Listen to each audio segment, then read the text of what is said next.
بسم اللہ الرحمن الرحیم۔ آج کا دن یوم جمعے کا دن جو مخصوص ہے ہمارے اور آپ کے 12ویں امام زمانہ اجل اللہ فرجہ الشریف سے، کہ جن کے بارے میں ہماری اور آپ کی ذمہ داریاں بہت زیادہ ہیں اور ان ذمہ داریوں کی طرف ہمیں بہت زیادہ توجہ کرنا ہے۔ اور یہ ان مجلسوں میں جو جمعے کا دن پڑتا ہے ان میں خطبہ کے لیے واعظین اور ذاکرین کے لیے کم از کم اپنے امام کا بیان ضرور کرنا چاہیے، اس لیے کہ یہ وہ امام ہے کہ جس کی رعایا میں ہم ہیں، جس کی حکومت میں ہم ہیں اور جس کے ساتھ محشر میں ہمیں بلایا جائے گا۔ ہمارا عقیدہ مولا علی کے اوپر بھی ہے، ہمارا عقیدہ امام حسن کے اوپر بھی ہے، ہمارا عقیدہ امام حسین کے اوپر بھی ہے، لیکن یاد رکھیے گا اگر 11 اماموں کو مان کے 12ویں کو نہ مانا تو پھر اس کا مطلب ہے کہ آپ نے کسی کو بھی نہیں مانا۔ ہمارا حشر ہمارے اس امام کے ساتھ ہوگا اور ہمیں اس امام کے ساتھ بلایا جائے گا۔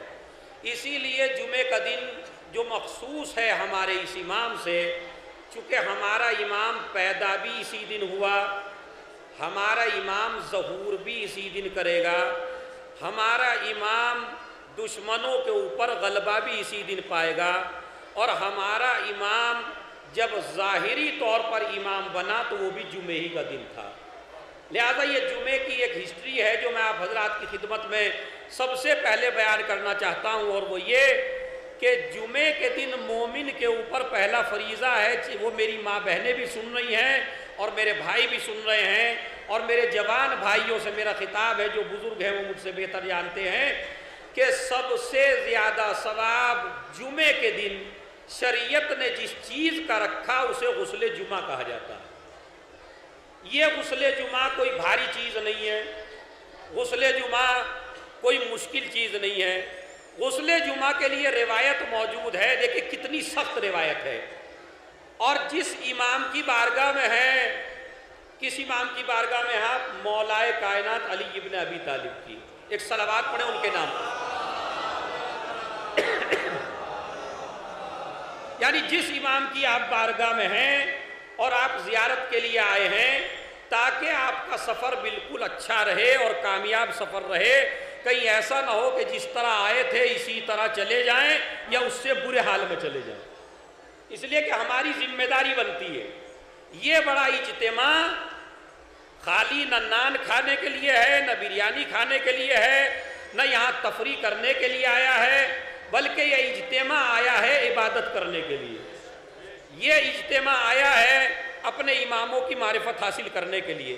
لہٰذا اس میں پہلی شرط یہ ہے کہ جب مجلس میں آؤ تو باوضو آؤ، وضو کر کے آؤ، اس لیے کہ یہ بنی امیہ کے کسی آدمی کا تذکرہ نہیں ہے، یہ بنی ہاشم کے اس پاکیزہ سمندر کا تذکرہ ہے کہ یہاں جو بھی آئے گا پاک ہو کے جائے گا۔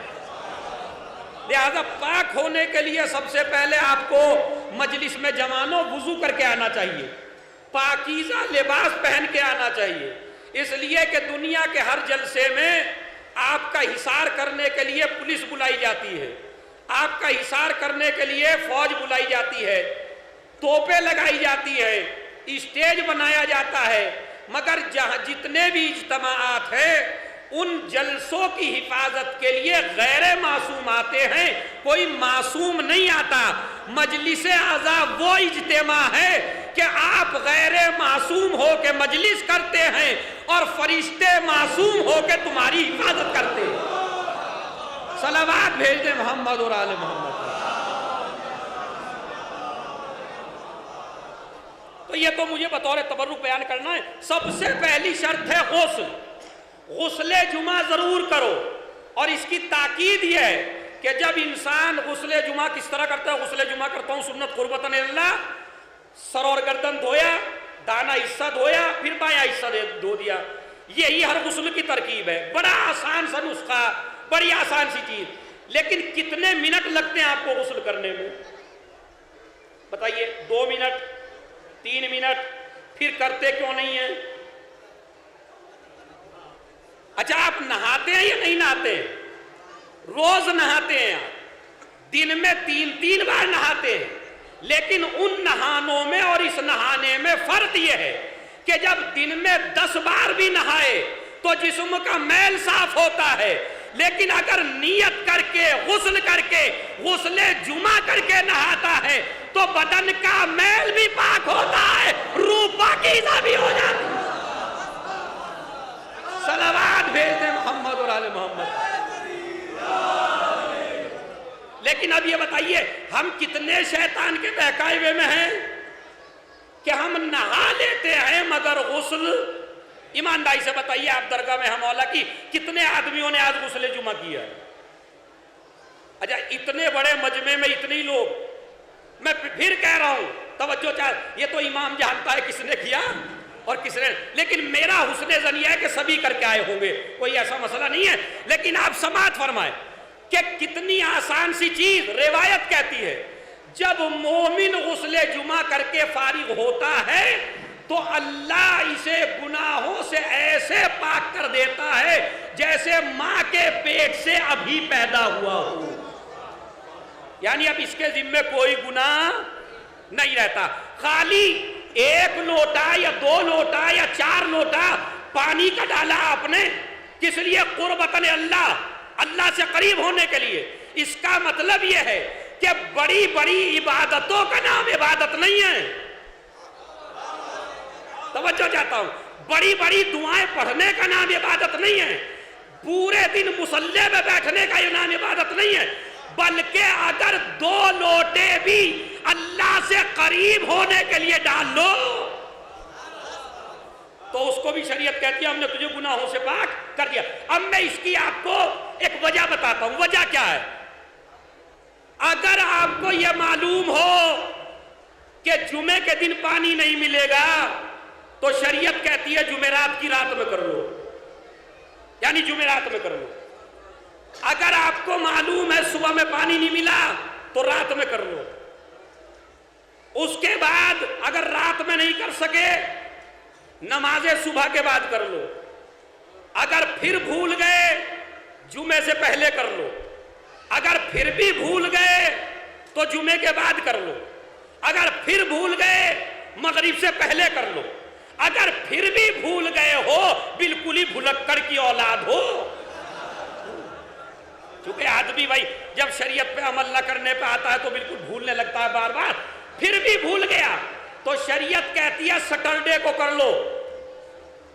میری سمجھ میں نہیں آتا اتنی تاکید کیوں؟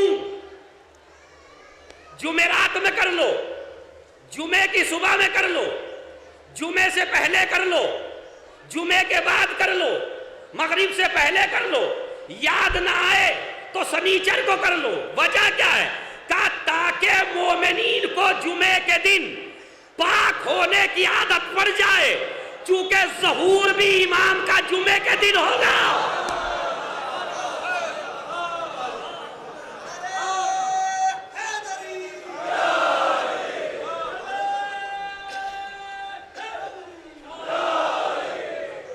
نہیں عزیزو، توجہ چاہتا ہوں، بڑے سخت مراحل ہیں، بالکل سامنے کی باتیں ہیں، لیکن جن سے ہم غافل ہیں ان کو مجھے یاد دلانا ہے۔ یہ تاکید کیوں کی جا رہی ہے؟ اور اب اس امام کی بارگاہ جس میں آپ ہیں اس کے لیے ایک حدیث، جس کے پاس واٹس ایپ ہے وہ واٹس ایپ کر لے اور محفوظ کریں جوان اس حدیث کو۔ رسول نے فرمایا اے علی غسل جمعہ ضرور کرو، چاہے تمہیں ایک وقت کا کھانا ہی بیچ کر پانی خریدنا کیوں نہ پڑے۔ حدیث مجھے سنائیے گا، چونکہ میں ذاکر نہیں ہوں، خطیب نہیں ہوں، میں ٹیچر ہوں، اور ٹیچر کا کام ہوتا ہے سب کو ساتھ لے کے چلنے کا۔ تو کیا فرمایا رسول نے؟ علی غسل جمعہ ضرور کرو، چاہے تمہیں اپنا ایک وقت کا کھانا بیچنا پڑے۔ فرض کیجئے آپ ایسی جگہ ہیں جہاں پانی ملتا نہیں ہے یا ملتا ہے تو خریدنا پڑتا ہے، تو علی تم اپنا کھانا بیچ دو مگر غسل جمعہ کرو۔ یہ کہا علی سے جا رہا ہے، سنایا ہمیں جا رہا ہے، یعنی اس کا مطلب ہے کہ ایک وقت کا کھانا چھوڑ سکتے ہو جمعہ نہ چھوڑنا. کیوں؟ اس لیے کہ تاکہ عادت پڑ جائے جمعے کے دن پاک رہنے کی، تاکہ جب علی کا بیٹا بلائے تو نجس حالت میں نہ جانا.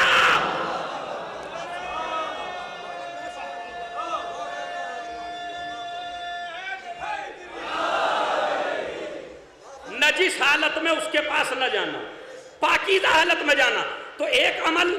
دوسرا عمل اور سن لیجئے، روایت کے الفاظ ہیں، میری ماں بہنیں سن رہی ہیں. اس مجلس کو سننے کے بعد اس پر عمل کرنا ہے، خالی سن کے نہیں جانا ہے. پھر فرمایا اے علی، اپنے بچوں کو اچھی سے اچھی غذا جمعے کے دن کھلاؤ. میں نے حدیث پڑھ دی، آپ نے سن لی. اے علی، اپنی اولاد کو اچھے سے اچھا کھانا جمعے کے دن کھلاؤ. یہ روایت میں موجود ہے، مفاتیح الجنان میں جا کے دیکھ لیجئے گا. رسول کی وصیت ہے علی کے نام. علی، اچھی غذا کھلاؤ بچوں کو. کس دن؟ جمعے کے دن. ایسا نہیں ہے کہ سنڈے کو نہ کھلاؤ، منڈے کو نہ کھلاؤ، ٹیوزڈے نہیں، ہر دن اچھا کھلاؤ. اسلام اس بات کا دشمن نہیں ہے کہ اچھا نہ کھاؤ. یہ دنیا کا کوئی اور مذہب نہیں ہے جو اس بات کو کہے بھوکے رہو گے تو بڑے عابد ہو. اسلام کہتا ہے اچھی سے اچھی غذا کھلاؤ، اچھے سے اچھا لباس پہناؤ، مگر شرط یہ ہے حلال کا ہو، حرام کا نہ ہو. توجہ چاہتا ہوں، حلال کا ہو. یہ جو باقاعدہ بعض علماء کرام خطاب فرما دیتے ممبروں سے کہ اسلام دولت کا دشمن ہے، اسلام اقتدار کا. اسلام کسی چیز کا دشمن نہیں ہے. اگر اسلام دولت کا دشمن ہوتا تو قرآن خدیجہ کی دولت کو کبھی اپنی دولت نہ کہتا. اس کا مطلب یہ ہے کہ اسلام دولت چاہتا ہے. خود میرے مولا نے فرمایا کہ اگر فقیری میرے سامنے مرد کی شکل میں آ جائے تو میں اسے قتل کر دوں. اسلام فقیری نہیں چاہتا. اسلام آپ کے ہاتھ میں کٹورا دینا نہیں چاہتا. اسلام آپ کو بھکاری بنا دینا نہیں چاہتا. اور اگر یقین نہ آئے تو آج دلیل دیتا ہوں، نسلوں تک یاد رکھیے. یہ اسلام کے خلاف جو لوگ ہیں ان کا پروپیگنڈا ہے کہ اسلام کوئی امیر ہے تو اس کی عزت نہیں ہے اسلام میں. نہیں، امیر ہونا کوئی عیب نہیں ہے، مگر شرط یہ ہے کہ دولت پاک ہو، شرط یہ ہے کہ روزی حلال ہو. اب میں آپ کو دلیل دیتا ہوں. مجھے بتائیے قرآن مجید میں ہے یا نہیں خمس دو؟ ہے یا نہیں ہے؟ خمس، زکوٰۃ، صدقہ، خیرات، لینے کا کہیں تذکرہ دکھائیے. نہیں، میں دلیل دے رہا ہوں آپ کو. کہیں خمس دو، زکوٰۃ دو، صدقہ دو، خیرات دو. اسلام نے دینے کے قانون بتائے، لینے کا قانون نہیں ہے. اما دے گا تب جب دولت ہوگی. اگر ہر آدمی فقیر ہو جائے تو زکوٰۃ دے گا کون؟ خمس دے گا کون؟ صدقہ دے گا کون؟ خیرات دے گا کون؟ تو اس کا مطلب یہ ہے اسلام یہ کہتا ہے ہم ہر آدمی کا اقتصاد اتنا مضبوط دیکھنا چاہتے ہیں کہ ہر آدمی کی نیت دینے کی رہے، لینے کی نہ رہے. لینے کی نیت نہ رکھو، دینے کی نیت رکھو. تو اسلام میں دولت کا بڑا احترام ہے. اے علی، غسل جمعہ کرو چاہے خرید کے پانی لاؤ. علی، اپنے بچوں کو اچھی سے اچھی غذا کھلاؤ، مگر جمعے کے دن. بھئی یہ شرط میری سمجھ میں نہیں آتی، یہ حدیث کا مطلب کیا ہے؟ جمعے کے دن سب سے اچھا کھلاؤ. میری ماں بہنوں، اپنے بچوں کو ہر دن اچھا پکا کے دیا کرو، لیکن جمعے کے دن کچھ خاص، کوئی خاص ڈش جمعے کے دن پکنی چاہیے. اس کی وجہ کیا ہے؟ توجہ چاہتا ہوں ایک ایک آدمی سے، اور انشاءاللہ معراج پہ پہنچیں گے اس حدیث کے بعد. وجہ کیا ہے کہ جمعے کے دن سب سے اچھا کھلاؤ؟ تاکہ تمہارے بچے جمعے کے آنے کا انتظار کریں. توجہ چاہتا ہوں، دیکھیں حدیث کے ریزن سمجھیں، اس کا لاجک سمجھیے آپ، اور سمجھ کے اس پہ عمل کیجئے گا. جا کے کہ علی سب سے اچھی غذا اپنے بچوں کو جمعے کے دن کھلاؤ. کیوں کھلاؤ؟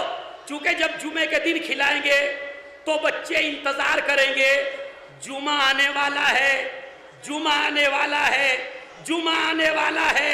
اس دن ممی پاپا اچھی غذا کھلاتے ہیں تاکہ جب یہ بڑے ہو جائیں تو انتظار کے منکر نہ بنے. تو دو چیزیں. تیسری چیز جو جمعے کے حوالے سے ہے وہ بھی سن لیجئے. اللہ کچھ فرشتوں کو جمعے کے دن بھیجتا ہے کہ تم روئے زمین پہ جاؤ، اور تمہارا کام کوئی اور نیکی لکھنا نہیں ہے، کچھ بھی کریں اسے نہیں لکھنا. تمہارا کام ہے صرف آج کے دن یہ لکھنا کہ میرے اس مومن بندے نے جمعے کی صبح سے لے کے جمعے کی شام تک کتنی بار محمد و آل محمد پر درود پڑھا. اور جلدی جلدی چونکہ وقت زیادہ ہو گیا ہے اور تھوڑا سا مجھے اپنی منزل کی طرف بھی جانا ہے. کیا جمعے کا انتظار کریں، صلوات کا عادی بناؤ اپنے کو. جمعے کے دن صلوات کا ثواب بہت زیادہ لکھا جاتا ہے اور مخصوص فرشتے آتے ہیں جو ثواب لکھ کے لے جاتے ہیں. تو آج سے طے کریں اس مجلس سے کہ ہم ہر جمعے کو صلوات پڑھیں گے، تسبیحاں پڑھیں گے اور ہاتھوں پہ گنیں گے اور صبح سے شام صلواتی میں گزار دیں گے. اس لیے کہ صلوات وہ عبادت ہے، توجہ چاہتا ہوں بس ایک جملہ، صلوات وہ عبادت ہے کہ نماز چاہے جتنی عبادت بڑی صحیح مگر بندہ پڑھتا ہے خدا نہیں پڑھتا. روزہ بڑی عبادت ہے مگر بندہ رکھتا ہے خدا. حج بڑی عبادت ہے مگر بندہ کرتا ہے خدا نہیں کرتا. مگر صلوات وہ عبادت